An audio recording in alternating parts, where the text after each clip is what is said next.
Most people imagine failure as something loud, something obvious, something you can point to, a moment, a mistake, a collapse.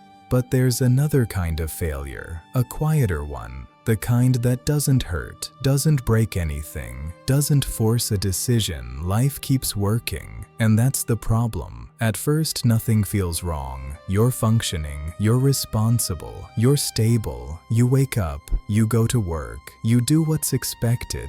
From the outside, it looks fine. From the inside, it feels neutral.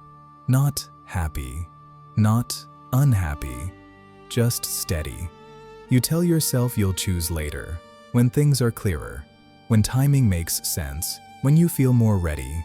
Later feels responsible, later feels safe, but clarity doesn't arrive on its own. Time doesn't bring answers, it brings momentum, and momentum has a direction, whether you choose it or not.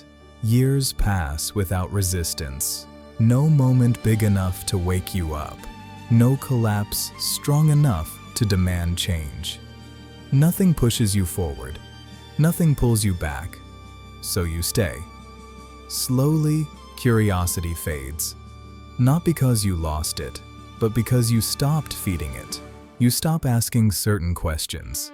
You stop imagining alternatives. You stop wondering what else might be possible. Not intentionally, just gradually. Options narrow quietly. Not taken away, just left unused. Doors don't slam shut. They just get heavier. And one day you notice something subtle.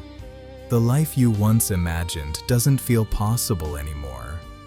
Not because it was unrealistic, not because it was wrong, but because you trained yourself not to reach for it. You adapted, you adjusted, you became efficient at surviving. Most lives don't fall apart. They adapt.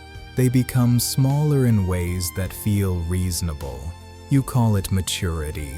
You call it realism. You call it being practical. And maybe it is. But something gets traded in the process. The scariest part isn't regret.